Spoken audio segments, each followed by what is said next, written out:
క్రీస్తునందు చేరువచ్చినటువంటి ప్రియులైన దేవుని పిల్లలందరికీ లోకరక్షకుడైన యేసుక్రీస్తు వారి పరిశుద్ధమైన నామంలో నా ప్రత్యేకమైన వందనాలు తెలియజేస్తూ ఉన్నాను. అలాగే ఇప్పటి వరకును కూడా కొన్ని సంగతులు తెలియపరిచినటువంటి సోదరుల అశోక్ గారికి కూడా నా ప్రత్యేకమైన వందనాలు తెలియజేస్తూ ఉన్నాను. అలాగే కూడికని ఏర్పాటు చేసినటువంటి సోదరులు యాకోబు గారికి, అలాగే వజ్రమ్మ గారికి, వారి కుటుంబ సభ్యులందరికీ ప్రభు అయిన క్రీస్తు వారి పేరట నా ప్రత్యేకమైన వందనాలు తెలియజేస్తూ ఉన్నాను. తలల వంచండి, చిన్న ప్రార్థన చేసుకొని కొన్ని ప్రాముఖ్యమైన సంగతులు మనం నేర్చుకుందాం.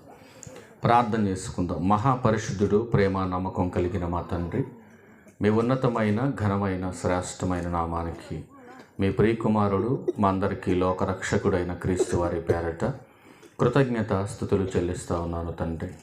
మా తండ్రి వెన్న దేవ, ఇప్పటి వరకును కూడా కొన్ని మాటలు నీ పిల్లలు విని ఉన్నారు. మరికొన్ని సంగతులు మీ గ్రంథంలో నుంచి నీ పిల్లలకు వివరించడం కొరకు సిద్ధపడుతుండగా సమయోచితమైన జ్ఞానాన్ని నాకు అనుగ్రహించండి. నీ పిల్లలు కేవలము వినేవారుగా ఉండి మోసపోక విత్తబడుతున్న మాటలో ఉన్న సత్యాన్ని గ్రహించట కొరకు ప్రతి ఒక్కరికి కూడా తగినటువంటి జ్ఞానమును అనుగ్రహించమని అడుగుచున్నాను. ఈ కూడిక ముగిసే వరకును కూడా ఎలాంటి అల్లరను ఆటంకమును లేకుండా మీ కృపచేత, ప్రేమ చేత మమ్మల్ని అందరినీ కూడా ఆదరించి మీకు మహిమకరంగా ఈ కుటుంబానికి దీవెనకరంగా జరుగులాగున మీరే తోడుగా ఉండి ఆదరించి నడిపించమని క్రీస్తు వారి పరిశుద్ధమైన నామంలో ఈ ప్రార్థనా విన్నపములన్నీ కూడా అడిగి వేడుకొనుచున్నాము తండ్రి. ఆమేన్. క్రీస్తునందు చేరువచ్చినటువంటి ప్రియులైన దేవుని పిల్లలందరికీ మరొకసారి నా ప్రత్యేకమైన వందనాలు తెలియజేస్తా ఉన్నాను. నా వాయిస్ క్లారిటీగా ఉందమ్మా? అర్థమవుతుంది నా మాట మీకు? ఓకే, మంచిది. ప్రియులరా, ఈ కూడికను ఏర్పాటు చేయటానికి గల ప్రాముఖ్యమైనటువంటి ఉద్దేశము ఏమై ఉన్నది అని మనం ఆలోచించగలిగితే, నేను అడిగాను ఈరోజు నైట్ కృతజ్ఞత కూడిక పెట్టుకుందాం అనుకుంటున్నామండి అని నాకు ఫోన్ చేసి చెప్పినప్పుడు నేను అడిగాను అన్నమాట, మరి దేనిని ఉద్దేశించి పెడుతున్నారు, దేని కొరకు ఈ కృతజ్ఞత కూడికని అడిగినప్పుడు నాకు ఒక ప్రాముఖ్యమైనటువంటి సంగతి చెప్పారండి. చాలా సంతోషపడ్డాను నేను ఆ మాట చెప్పగానే. దేనికోసం పెడుతున్నారు అన్నప్పుడు వాళ్ళు చెప్పిన మాట ఏంటంటే, దేవుడు ఈ సంవత్సర కాలమంతా మమ్మల్ని కాపాడి తన సంరక్షణ చేత కృప చూపించి మరొక నూతనమైనటువంటి సంవత్సరంలోనికి ప్రవేశపెడుతున్న ఆ దేవాది దేవునికి కృతజ్ఞత స్తుతులు చెల్లించటం కొరకు ఈ కూడికని ఏర్పాటు చేస్తున్నాము అనే ఒక ప్రాముఖ్యమైనటువంటి మాట నాకు చెప్పినప్పుడు నేను చాలా సంతోషపడ్డాను ప్రియులారా. ఎందుకంటే ఈ సంవత్సరానికి ఎండ్ అవటానికి ఇంకెన్ని దినాలు ఉంది? ఒక్కరోజే ఉంది ప్రియులారా. కానీ చాలామంది ఈ 2025 సంవత్సరంలో ఈ 12 నెలల్లో ఎంతోమంది ఈ లోకయాత్రను ముగించుకొని 2026ను చూడలేకపోయారు, 25ని కంప్లీట్ చేసుకోలేకపోయారు. ఈరోజు ఉదయమే తింటాం కొరకు, భోజనం కొరకు క్యారేజ్ కట్టుకొని పొట్టకూటి కొరకు పనికి వెళ్ళాడండి ఒక బాబు. 17 సంవత్సరాలు ఉంటాయి. పనికి వెళ్ళినటువంటి వ్యక్తి తిరిగి ఇంటికి రాలేదండి.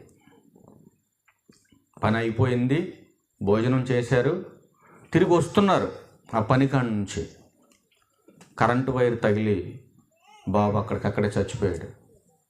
ఆ వార్త మాకు 4 గంటలకు తెలిసిందండి. నిజంగా ఆ తండ్రి ఎడుతున్నాడండి. నాకు చాలా బాధ వేసిందండి ఆ వీడియో చూసినప్పుడు. ఎందుకంటే వాళ్ళ పరిస్థితి చూడండి ఎంత దారుణంగా ఉందో.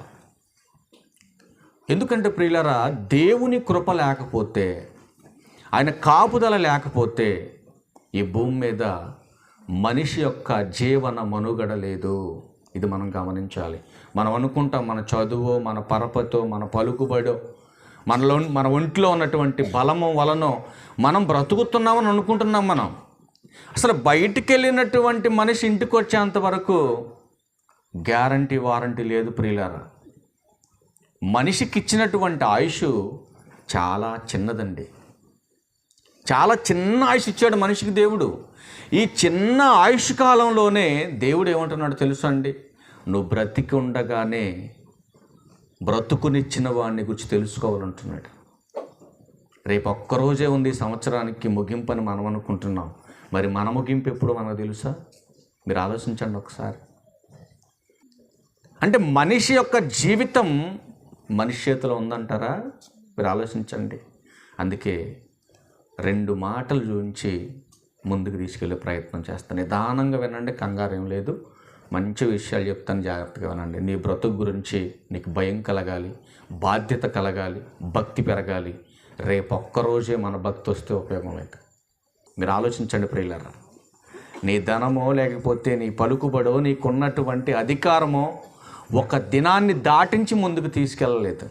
మరి ఒక దినం దాటి మరొక దినంలోకి మనం వెళ్ళాలంటే, ఈ సంవత్సరాన్ని ముగించుకొని మరొక సంవత్సరంలోకి మనం వెళ్ళాలంటే, మన జీవిత కాలం మనం ముందుకి హ్యాపీగా సంతోషంగా కొనసాగాలంటే దానికి తోడైనటువంటి ఆయన, సహాయం చేయగలిగినటువంటి ఆయన, బ్రతుకునిచ్చినటువంటి దేవుడు, ఆయన కృప లేకపోతే ఖచ్చితంగా మన జీవితాన్ని మనం ముగించుకోలేం.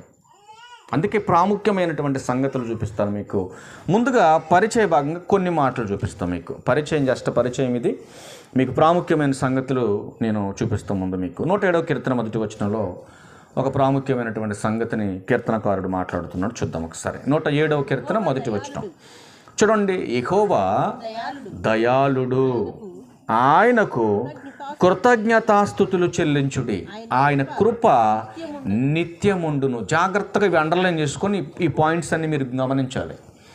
ఆయన కృప నిత్యముండును. ఎవరికి నిత్యం ఉంటుందో మీకు చూపిస్తాం ముగింపులో. ఇది గుర్తుపెట్టుకోవాలి మీరు. నెక్స్ట్ పక్క పేజీ తిప్పండి. 106వ కీర్తన 1వ వచనం. ఆ పైది కాదమ్మా, కిందకి రావాలి నువ్వు. యెహోవా దయాళుడు, ఆయనకు కృతజ్ఞతాస్తుతులు చెల్లించుడి, ఆయన కృప నిత్యముండును. ఇది కూడా అండర్లైన్ చేసుకోండి. 107వ కీర్తనలో ఏ పదానైతే మనం చదువుకున్నామో 106వ కీర్తనలో కూడా అదే రిపీటెడ్గా మాట్లాడుతున్నాడు ఇక్కడ గ్రంథకర్త. నెక్స్ట్ 105వ కీర్తన దగ్గరికి వెళ్దాం. వెనక్కి వెళ్దాం మనం. 105వ కీర్తన దగ్గరికి వెళ్దాం. ఎందుకు కృతజ్ఞతాస్తుతులు చెల్లించాలో, ఎవరి పట్ల ఆయన కృప ఉంటుందో, ఎవరి పట్ల ఆయన నిత్యము కృప చూపుతాడో ఒక క్లారిటీ ఇస్తున్నా మీకు. జాగ్రత్తగా చూడండి. 105వ కీర్తన దగ్గరికి వచ్చాం మనం ఇప్పుడు. యెహోవాకు కృతజ్ఞతాస్తుతులు చెల్లించుడి, ఆయన నామమును ప్రకటన చేయుడి. ఇది మైండ్లో పెట్టుకొని ఎవరికి కృప చూపుతాడు ఆయన? ఆయనకు కృతజ్ఞతాస్తుతులు చెల్లించే వారి పట్ల. మరి ఆయనకు కృతజ్ఞతాస్తుతులు చెల్లించే వారి పట్ల అంటే ఎవరి పట్ల ఆయన కృప చూపుతాడు? ఆయన నామ ప్రకటన జరిగించే వారికి, ఆయన నామ ప్రకటన జరిగించే వారికి, ఆయనను గూర్చి పాడేవారికి, ఆయనను కీర్తించేవారికి, ఆయన ఆశ్చర్య కార్యములన్నిటిని గూర్చి సంభాషణ చేసేవారికి ఆయన కృప నిత్యం ఉంటుంది. ఏ పని చేయకుండా మందిరానికి వచ్చి కూర్చొని వెళ్ళిపోతే ఆయన కృప నీకు ఉండదు.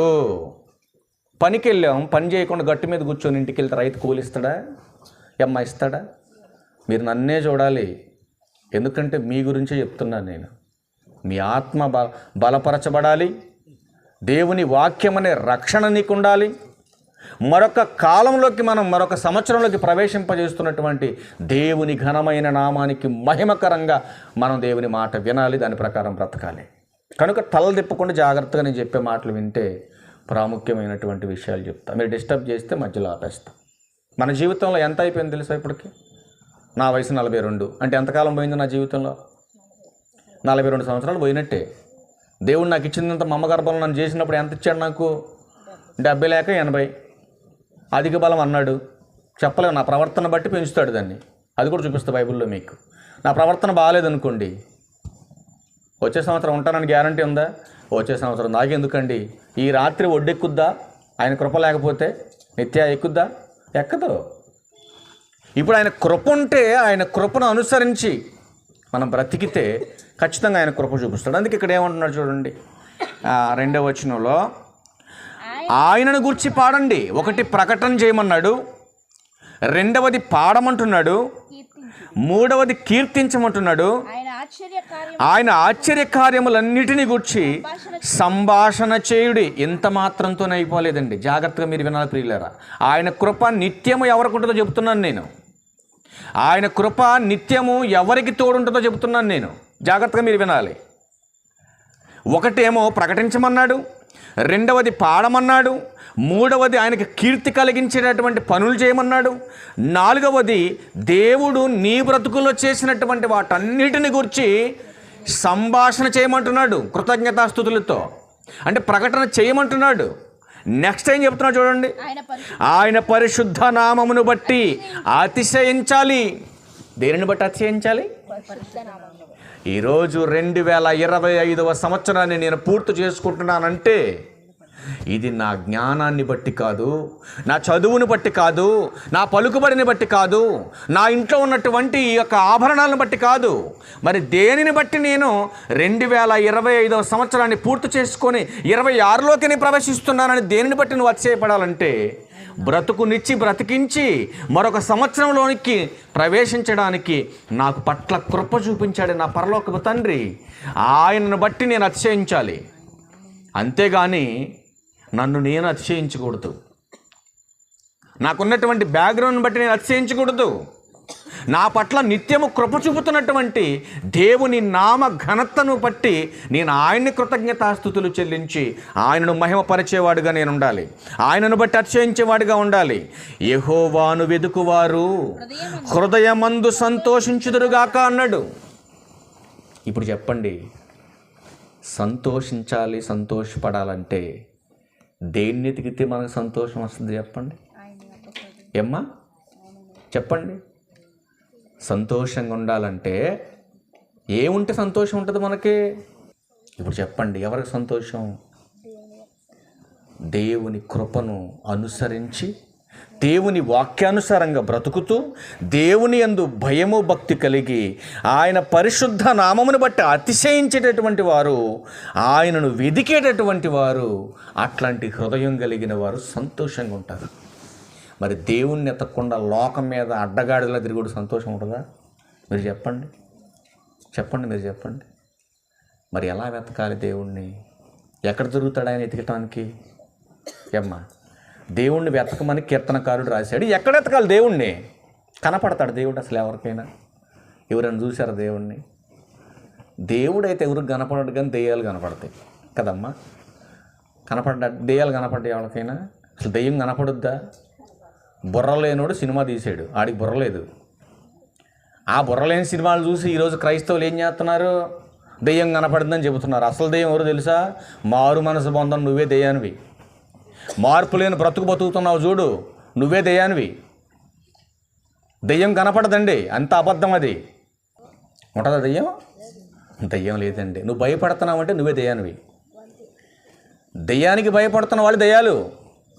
దేవునికి భయపడు. దేవునికి భయపడితే అసలు ఇంకేముంటుంది మన దగ్గర? మీరు ఆలోచించండి.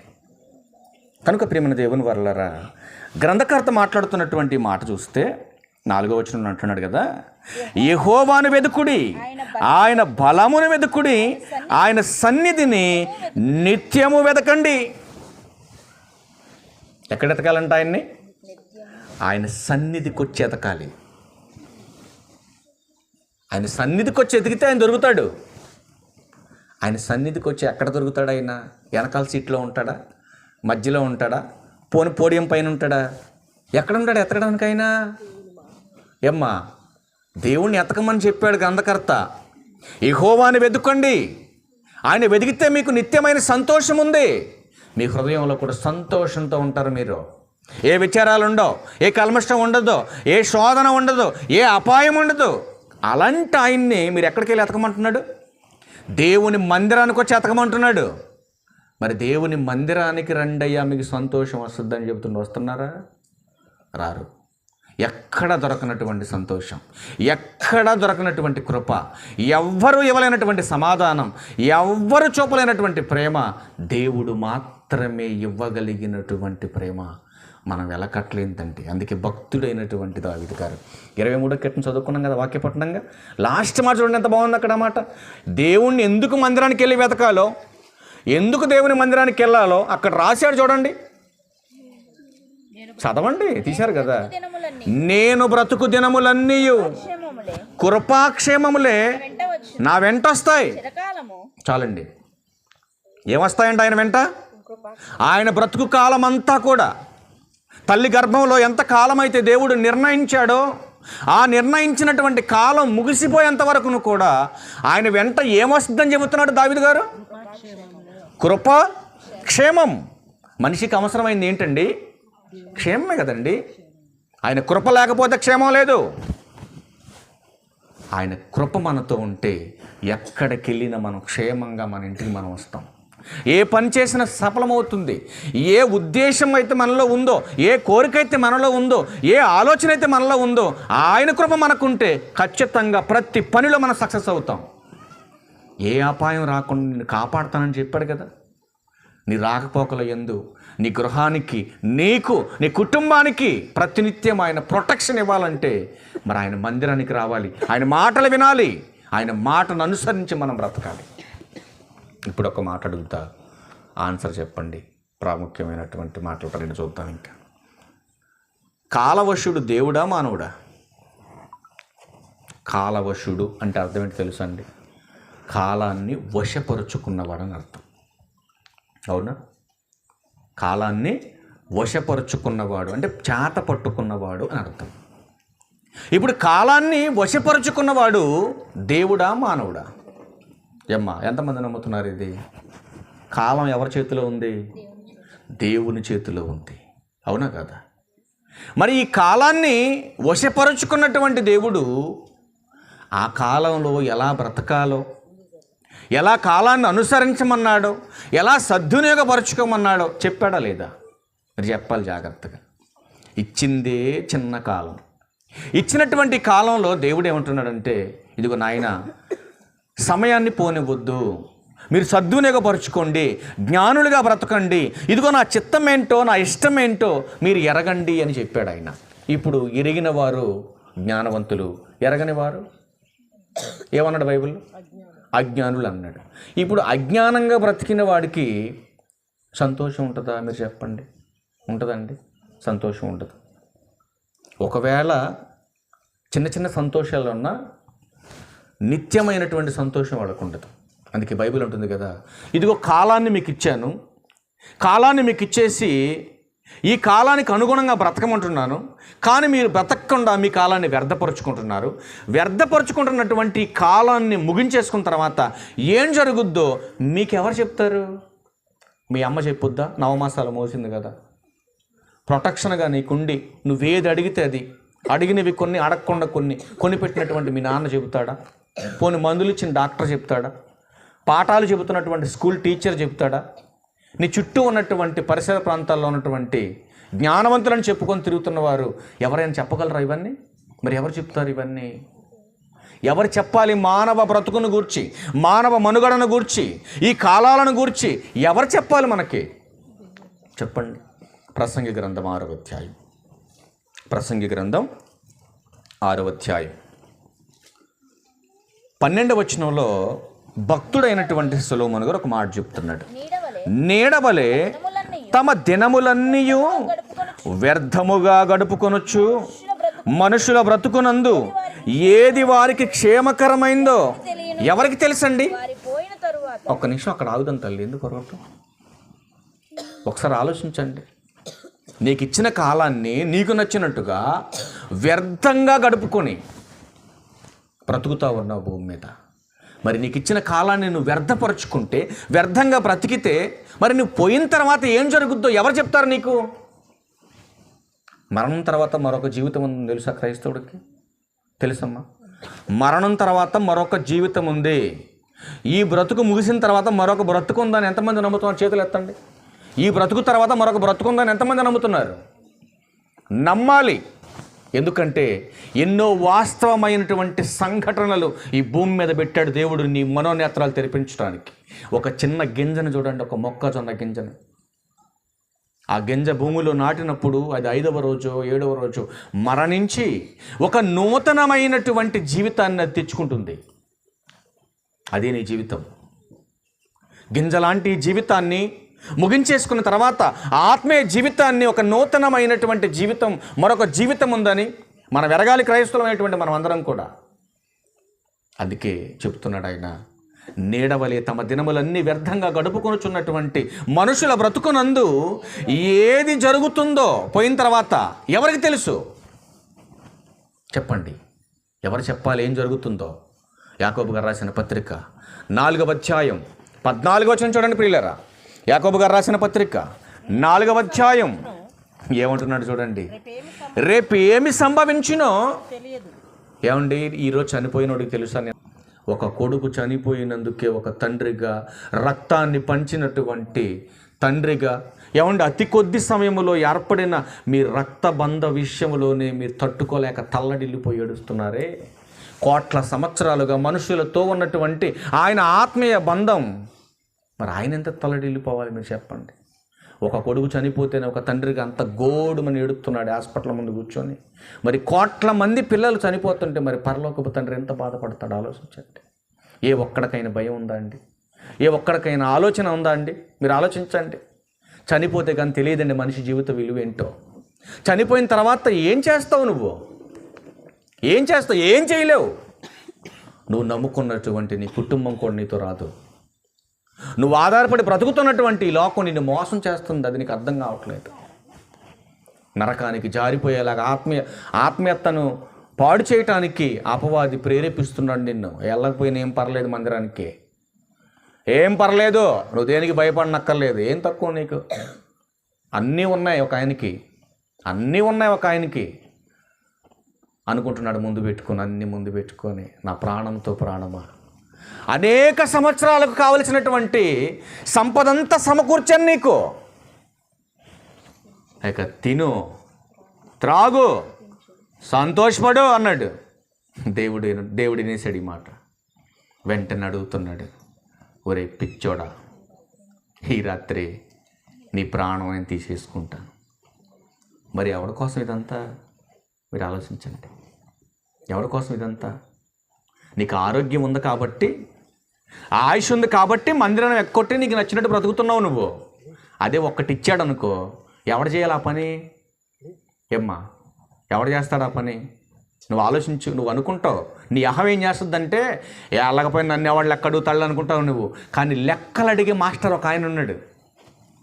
ఈరోజు నీ చుట్టూ ఉన్నవారు నేను లెక్కలు అడగకపోవచ్చు, కానీ దేవుడు నేను లెక్క అడుగుతాడు. అర్థమవుతుందండి? ఎక్కడ తీసుకొచ్చి అడుగుతాడు లెక్క? తీర్పులోనికి తీసుకొచ్చి అడుగుతాడు లెక్క. చుట్టూ ఇన్ని జరుగుతున్నాయి, నువ్వు మారతావు అనుకున్నా, చుట్టూ ఇంతగా హెచ్చరిస్తున్నాడు ఒక సేవకుని పంపించి, నువ్వు మారతావు అనుకున్నా, నువ్వైనా మారలేదు, నిన్ను ఎలా మార్చాలో నాకు తెలుసు అనుకున్నాడు దేవుడు. ఒక్కటిచ్చాడు, కూర్చోబెట్టాడు. ఏం చేస్తావు అప్పుడు నువ్వు? ఏం చేయలేవు నువ్వు. ఏం చేయాలన్న దేవుడు చేయాలి. అందుకే అంటున్నాడు, రేపు ఏమి సంభవించినో మీకు తెలుసా? ఒకసారి క్వశ్చన్ వేసుకొని చూడు. నాకు తెలుసని కనుక దేవుని ముందు నిలబడ్డావు అనుకో, ఏం తెలుసు అడుగుతాడు ఆయన. చెప్పగలవా? చెప్పగలరా ఎవరైనా? చెప్పలేం ప్రియులారా మనం. ఎందుకంటే మన జీవితం, మన మనుగడ మన చేతిలో లేదు. బ్రతుకునిచ్చినటువంటి దేవుని చేతిలో ఉంది. నేను ఎంతకాలం బ్రతకాలో, నేను ఎక్కడ పుట్టాలో, నేను ఏం చేయాలో, నేను ఎక్కడ ఎలా చనిపోవాలో నా దేవునికి అన్నీ తెలుసు. మరి అన్నీ తెలిసిన వాడితో విరోధంగా ఉండొచ్చా? ఆయనకు దూరంగా ఉండొచ్చా? మీరు చెప్పండి. అందుకే భక్తుడైనటువంటి దావీదు గారు అంటాడు కదా, నేను బ్రతుకు కాలం అంతయు కృపాక్షేమములే నా వెంట వచ్చును, చిరకాలం యెహోవా మందిరములో నేనుంటాను. అంటే దేవుని మందిరానికి వెళితే సమాధానం వస్తుందా? దేవుని మందిరానికి వెళ్తే నెమ్మది వస్తుందా? దేవుని మందిరానికి వెళితే కృప దొరుకుతుందా? దేవుని మందిరానికి వెళ్తే నా ఆయుష్ పెరుగుతుందా? దేవుని మందిరానికి వెళితే నా కుటుంబం వర్ధిల్లుతుందా? అంటే అవునని చెప్తుంది గ్రంథం. ఆలోచించండి ప్రియులారా. అందుకే మనుషుల్ని హెచ్చరిస్తున్నాడు దేవుడు. రేపేం జరుగునో మీకు తెలియదు, మీ జీవం యాపాటిది. బైబిల్లో చెప్పాడు కదండి, అధికంగా దుర్మార్గ పనులు చేయకో. మీ అమ్మ చెప్పకపోవచ్చు నీకు, మీ నాన్న గద్దించకపోవచ్చు నిన్ను, నీ చుట్టూ ఉన్నవాడు భయం లేకపోవచ్చు నీకు, కానీ నీకు బ్రతుకునిచ్చి లోకంలో బ్రతికించాడు దేవుడు. ఆ దేవుడు ఒప్పుకోడండి. ఒప్పుకుంటాడా? ఒప్పుకోడు. ఎందుకు ఒప్పుకుంటాడు? నీకు నచ్చినట్టుగా బ్రతికి నీకు నచ్చినట్టుగా బ్రతుకుతూ ఉంటే ఈ లోకంలో దేవుడు అంటే లెక్క లేక, తల్లిదండ్రులు అంటే గౌరవం లేక దేవుడు ఊరుకోడండి. తల్లిదండ్రులు మీద చేయిస్తే ఊరుకోడు. నీకు దీర్ఘాయుష్కాలం కావాలంటే, దీర్ఘాయుష్మంతుడిగా నువ్వు ఉండాలంటే, జన్మనిచ్చి బ్రతుకునిచ్చినటువంటి తల్లిదండ్రుల్ని గౌరవించిన దౌర్భాగ్యుడివి దేవుడిని గౌరవిస్తావు నువ్వు? ఆలోచించండి ఒకసారి. నీకు దీర్ఘాయుష్ కావాలంటే ముందు నీ తల్లికి తండ్రిని గౌరవించి సన్మానించి వాళ్ళని, ఆ తర్వాత దేవుని దగ్గరికి రా. నీ కళ్ళ ముందు కనపడుతున్న వాళ్ళంటే గౌరవం లేదు, లెక్క లేదు, నీకు దేవుడు అంటే ఇంక భయం ఎందుకుంటుంది నీకు? భయం లేదు. నిన్నెందుకు ఉంచాలి భూమి మీద? దేనికి లాభం నువ్వు భూమి మీద బతికి? చూస్తారు కొన్ని మాటలు చూపించిన మీకు ప్రాముఖ్యమైన మాటలు. యోబు గ్రంథం దగ్గరికి వెళ్ళండి. వాడు ఎందుకు చచ్చిపోయాడు మీకు చూపిస్తా సందర్భాలు కూడా ఇప్పుడు మీకు కొన్ని మాటలు చూడండి ఏమంటున్నాడు. యోబు గ్రంథం 36వ అధ్యాయం మరికొన్ని మాటలు చూసి ముగిద్దాం. యోబు గ్రంథం 36వ అధ్యాయం 11వ వచనం చూస్తారా? వారు ఆలకించి ఆయనను సేవించిన ఎడల తమ దినములను క్షేమముగాను తమ సంవత్సరములను సుఖముగాను వెళ్ళబుచ్చెదరు. చూసారండి, 24 ముగించుకున్నాం, 25లోకి వచ్చాం, 25 ముగించుకుంటాం, 26లోకి వెళ్తాం, 26 కూడా ముగించుకొని 27లోకి వెళ్ళాలంటే మనం ఏం చేయాలంట? ఏం చేయాలి? ఆయన మాట విని ఆయనతో సహవాసం చేయాలి. మీరు ఆలోచించండి. ఆయన మాట విని ఆయనతో సహవాసం చేయాలి. ఎక్కడికి వెళ్ళినా కూడా అనేకమైనటువంటి సమస్యలండి, ఎక్కడికి వెళ్ళినా భయంకరమైనటువంటి పరిస్థితులండి. మన వీరరాఘపురం వాళ్ళందరికీ నిండు వందనాలు చెప్పాలా. ఎందుకంటే కొంతమంది అనుకోవచ్చు, అబ్బో మీకేం తెలుసులేండి మన వాళ్ళ గురించి అనుకోవచ్చు. ఏమండి, నాకు తెలియనక్కర్లా, బ్రతుకునిచ్చి బ్రతికించి ప్రతినిత్యము చూస్తున్నాడు. చూశారు, ఆయన చూస్తున్నాడు. ఈరోజు కూడా ఒక ఆయన ఫోన్ చేశాడండి. ఏమని చెప్పాడు తెలుసండి? మీరు పొగడతే అనుకోండి, ఏమని అనుకోండి, మరి నా పిల్లల గురించి నా ముందు చెప్పినప్పుడు మరి నేను సంతోషపడాలి కదండి, సంతోషపడాలి. మరి ఒక ఆయన అంటున్నాడంట, వీరరాఘపురం సంఘం చాలా గొప్పది అని చెప్పి. ఎందుకు గొప్పదయింది? వాక్యానుసారంగా మనం బ్రతికితే, వాక్యానుసారంగా మనం ఉంటే గొప్పదిగా ఉంటుంది. వాక్యానుసారంగా బ్రతకకుండా మనకు నచ్చినట్టుగా మనం బ్రతికామనుకోండి, గొప్పది అనిపించుకుంటుందా? అనిపించుకోదా? 10 మంది నీతిమంతులు ఉంటే చాలు అన్నాడు దేవుడు. ఎంతమంది? 10 మంది ఉంటే చాలు. అబ్రహాం చెక్ చేసుకొచ్చుకో వెళ్ళు. 10 మంది ఉంటే చాలు, అసలు దాన్ని కాల్చను నేను, కాపాడుతాను నేను అన్నట్టు. నీతిమంతులు జాబితా చదువుకుంటూ వచ్చినప్పుడు నాకు ఒక ఆశ్చర్యమైనటువంటి ఆలోచన వచ్చిందండి. అబ్రహాం గారి కుటుంబాన్ని బట్టి కానీ, నోవహ గారి కుటుంబాన్ని బట్టి కానీ, యోబు గారి కుటుంబాన్ని బట్టి కానీ, నీతిమంతుల కుటుంబాలన్నిటినీ కూడా మనం తరికించి చూస్తే దేవుడు కుటుంబం అంతా నీతిమంతులనే ప్రస్తావన చేయటం పక్కన పెట్టేసి నీతిమంతుడైన లోతు అన్నాడు. అర్థమవుతుందండి? అవునా? అబ్రహాం గారు ఫ్యామిలీ గురించి కూడా అబ్రహాం గారు ప్రస్తావన ఎత్తాడు.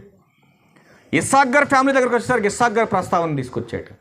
యాకోబు దగ్గరికి వచ్చేసరికి, యాకోబు గారి దగ్గరికి వచ్చేసరికి యాకోబు గారి ప్రస్తావన తీసుకొచ్చాడు. ఇప్పుడు యాకోబు గారిని యాకోబు గారు అనొచ్చా, యాకోబు అనొచ్చా? ఏమ్మా, బైబిల్లో యాకోబు గారు అని ఉందా? మొన్న ఒక ఆయన అంటానండి, మరి చర్చ్ ఆఫ్ క్రైస్ట్ మెంబర్ ఆ సావుకుడు అంటే ఆయన మరి ఎక్కడ నేర్చుకుంటా నాకు అర్థం కాల. మీరు బైబిల్లో యాకోబు అని ఉంటే యాకోబు గారు అంటారా మీరు? ఇది చర్చ్ ఆఫ్ క్రైస్ట్ బోధ కాదని అంట. ఏమండి, ఇప్పుడు అబ్రహాం గారు అంటే అబ్రహాం గారు అనకూడదా?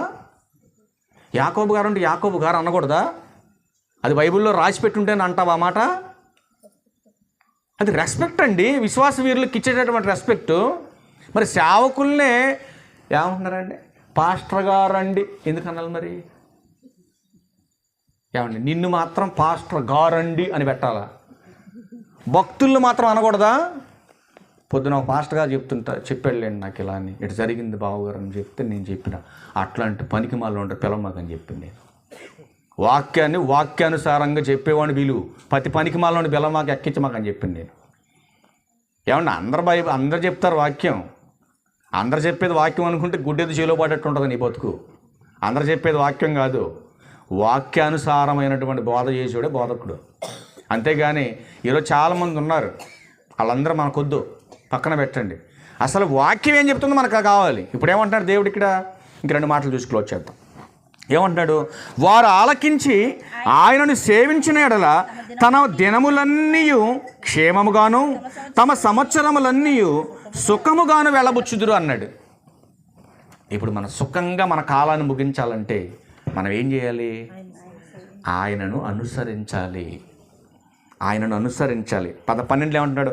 వారు ఆలకించిన ఎడల, వారు చూడండి, వారు ఆలకింపని ఎడల, క్షమించండి, వారు ఆలకింపని ఎడల వారు బాణముల చేత కూలి నశించెదరు, జ్ఞానము లేకే చనిపోయేదరు. జాగ్రత్తగా వినాలి తల్లి మీరు ఈ మాటలు. ఎందుకు కూలిపోతున్నారు చాలామంది? ఎందుకు లోకాన్ని ముగించేసుకుని వెళ్ళిపోతున్నారు తన కాలానికి ముందు? ఆయన మాట వినకపోవటం, దేవుని జ్ఞానం లేకపోవటం. 14 వచ్చి చెప్తున్నాడు, కావున వారు యవ్వనమందే మృతి పొందెదరు. ఎందుకు చచ్చిపోతున్నారు యవ్వన కాలం మంది కుర్రోళ్ళంతా? దేవుని జ్ఞానం లేకపోవటం, దేవుని జ్ఞానానుసారంగా బ్రతకకపోవటం.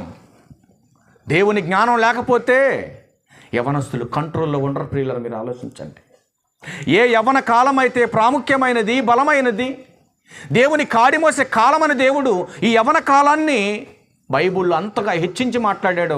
ఆ యవ్వన కాలమే చాలా ప్రమాదకరమైనటువంటి కాలం అని కూడా ప్రతి తల్లి తండ్రి గమనించవలసినటువంటి అవసరత ఉంది. అందుకే 26లో అంటున్నాడు కదా, ఆలోచించుము, దేవుడు మహోన్నతుడు, మనము ఆయనను ఎరుగము. చూసారు ఏమంటున్నాడు? దేవుడు ఎలా ఉంటాడో, ఆయన ఆకారం ఏంటో మనం ఎరగం, మనకు తెలియదు ఆయన ఏంటో. ఆయన సంవత్సరముల సంఖ్య మితిలేనిది. ఆయన యొక్క కెపాసిటీ ఏంటో, ఆయన యొక్క క్యాపబిలిటీ ఏంటో మనకు తెలియదు. ఆయన ఉన్నతమైనటువంటి మహాజ్ఞానాన్ని మనం ప్రతినిత్యము చదువుకొని, నేర్చుకొని, అనుసరించి బ్రతకగలిగితే ఆయన గొప్పతనం ఏంటో మనకు అర్థమవుతుందని చెబుతూ 22లో ఏమంటున్నారు చూడండి. 22 దగ్గరకు వచ్చేయండి. ఆలోచించుము, దేవుడు శక్తిమంతుడై ఘనత వహించినవాడు, ఆయనను పోలిన బోధకుడెవరు? నీ బ్రతుకును గూర్చి, నీ బ్రతుకు కాలమును గూర్చి నేర్పగలిగినటువంటి నిజమైనటువంటి బోధకుడు నీకు బ్రతుకునిచ్చినటువంటి దేవుడు మాత్రమే.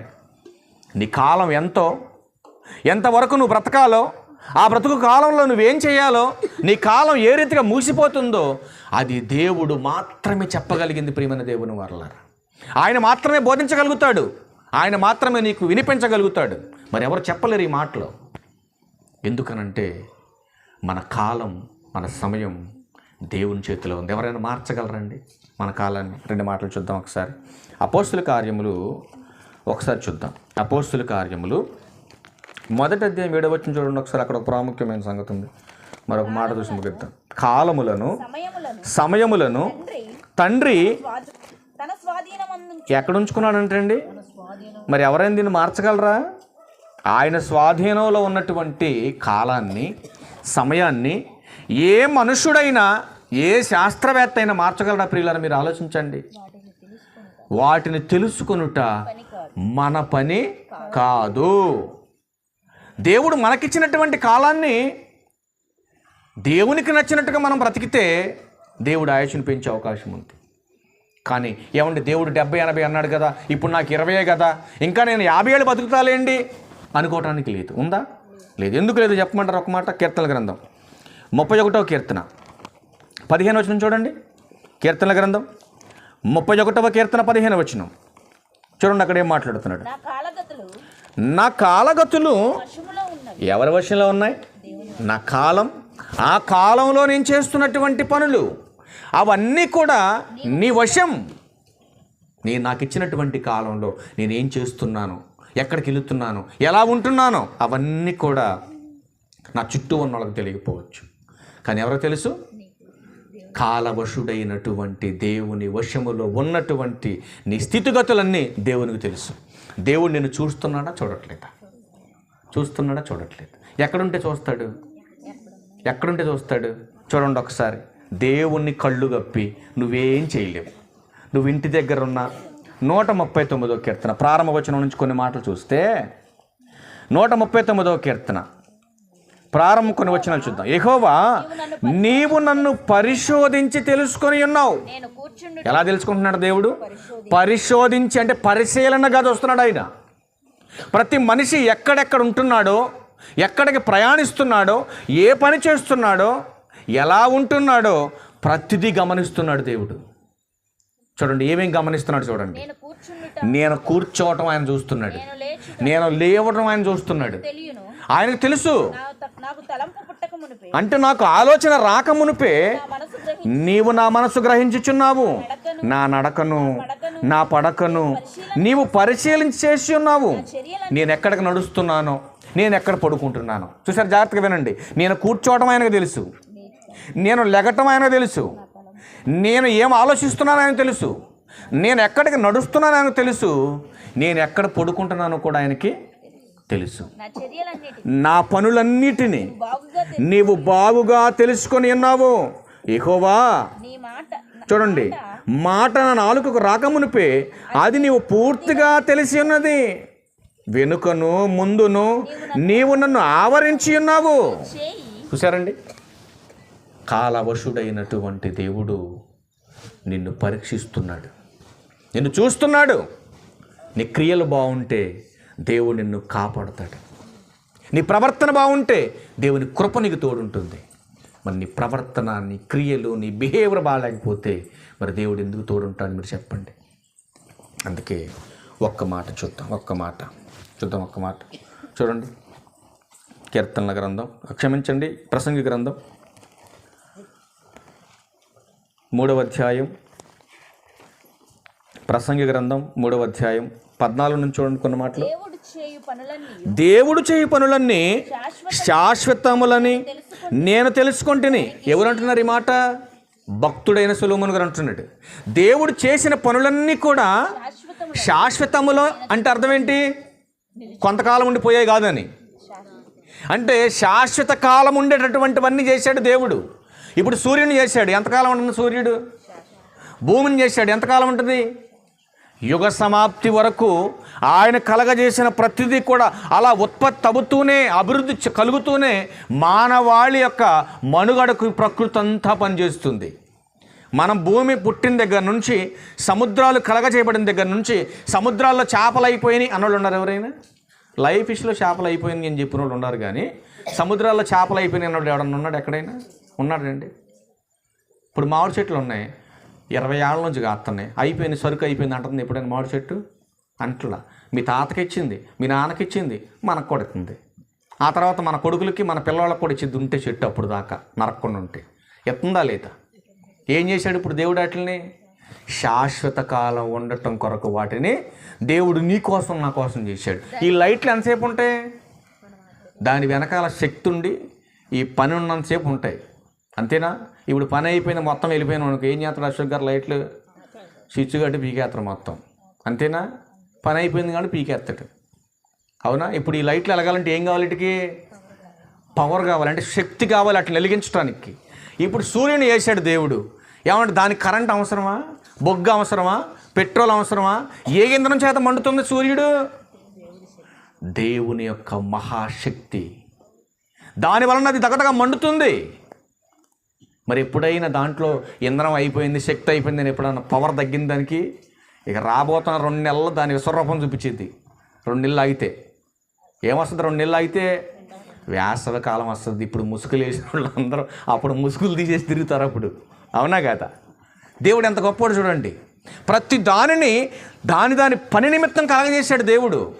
కలగజేసినటువంటి దేవుడు ఇవన్నీ మీకోసమే కలగజేశాను నాన్న, మీరే ప్రథమ ఫలం నాకు. ఈ ప్రకృతిలో ఉన్నటువంటి సకల జీవరాశులన్నిటికంటే ప్రాముఖ్యమైనటువంటి వారు మీరే నాన్న. మీకోసమే రా ఈ చేపలు, మీకోసమే రా ఈ పక్షులు, మీకోసమే రా ఈ సూర్యచంద్ర నక్షత్రాలు, మీకోసమే ఇవన్నీ కూడా. అవన్నీ మీ దేహం కోసం, మీ శక్తి కోసం చేశాను. ఇవన్నీ తినండి, అనుభవించండి, వాటి మీద ఏలికలుగా మీరు ఉండండి. కానీ మీకు బ్రతుకునిచ్చానే నేను, నా కోసం బ్రతకండి మీరు. ఎంత బాగుందండి మాట. అలాంటి దేవుడు అంటున్నాడు కదా నాయనా, చదువుకో ఒకసారి. దేవుడు చేయి పనులన్నీ శాశ్వతములని నేను తెలుసుకుంటుని, దానికేది చేర్చబడదు, దాని నుండి ఏది తీయబడదు. మనుషులు తన యందు భయభక్తులు కలిగి ఉండునట్లు దేవుడిట్టి నియమము చేసి ఉన్నాడు. అని కంటిన్యూ చేయండి. ముందు జరిగినదే ఇప్పుడును జరుగును, జరగబోవున్నది పూర్వమందు జరిగినదే, జరిగిపోయిన దానిని దేవుడు మరలా రప్పించును. వెళ్ళిపోయింది కదా అని మనం అనుకుంటాం, కానీ దేవుడు మరలా తిరిగి దాన్ని రప్పించగలడు. ఒక ప్రమాదం తప్పిపోయింది కదా అని నువ్వు అనుకుంటావు, మళ్ళీ ప్రమాదం రప్పించలేడు. ఆయన ఈజీగా రప్పించగలడు. ప్రియులారా, మీరు ఆలోచించండి. ఒక ప్రమాదం తప్పిపోయిందని మనం అనుకుంటాం, కానీ మరలా రాబోతుంది ప్రమాదం, రప్పించగలడు నీ మీదకు. మరి రప్పించగలిగే దేవుని యొక్క కృప నుంచి మనం, ఆ ఆపద నుంచి మనం తప్పించబడాలంటే దేవుని మాట మనం వినక తప్పుదు. కనుక దేవుని మాట ఇంటి ఎంత అద్భుతంగా ఉంటుందో ఒక్క మాట చూసి ముగించేద్దాం. సామెతల గ్రంథం దగ్గరికి వెళ్ళిపోండి త్వరగా. సామెతల గ్రంథం దేవుని మాట వింటే ఎంత బాగుంటుందో చూపిస్తాం మీకు ఇప్పుడు. చూద్దాం 9వ అధ్యాయం 11వ వచనం చూసి ముగించేసుకుందాం. నా వలన, ఎవరి వలన? దేవుని వలన నీకు దీర్ఘాయువు కలుగును, నీవు జీవించు సంవత్సరములు అధికమగును అన్నట్టు. ఎక్కువ కాలం బ్రతకాలంటే ఒక్కటే సూత్రం. ఏంటి చెప్పండి ఇప్పుడు? ఏమ్మా, ఎక్కువ కాలం బ్రతకాలంటే ఒక్కటే సూత్రం. ఏం చెప్పాడు? పైన చెప్పాడుగా. ఎన్నో వచనం అది? యెహోవా యందు భయభక్తులు కలిగి ఉండుటయే జ్ఞానమునకు మూలం అన్నాడు. ఇప్పుడు చెప్పండి, ఎక్కువ కాలం బ్రతకాలంటే ఒకటే సూత్రం. ఏంటది? దేవుని యందు భయము భక్తి కలిగి ఉంటే మీ సంవత్సరాలన్నీ కూడా క్షేమంగా గడుపుతూ కృపాక్షేమంతో మరొక దినంలోకి మనం వెళ్ళగలుగుతాం. ఇప్పుడు చెప్పండి, దేవుని కృప మనతో ఉండాలంటే మనం ఏం చేయాలి? దేవుని యందు భయము భక్తి కలిగి మనం బ్రతకాలి. ఒక ఆయన ఉంటున్నాడు కదా, భక్తులు ఎక్కువైపోయారు కానండి భయం లేదండి అన్నాడు ఒక ఆయన, ఒక పాస్టర్ గారు. నిజమా కాదా? మీరు చెప్పండి, నిజమా కాదా? భక్తులు పెరిగిపోయారు భూమి మీద, తెలుసా మీకు? భక్తులు పెరిగిపోతున్నారు, దినదినము భక్తులు పెరిగిపోతున్నారు. కానీ దేవుడు అంటే భయం లేని భక్తులు. రేపు రాత్రి రండి, మాట్లాడుకున్నాం దాని గురించి. భయం లేని భక్తి నిన్ను పరలోకం చేర్చదు. కనుక రేపు ముగింపు దినాన మన ముగింపు మాటలు ఎట్టుంటాయి మనం నేర్చుకుందాం. తరడ వంచండి, చిన్న ప్రార్థన చేసుకొని ముగించేసుకుందాం.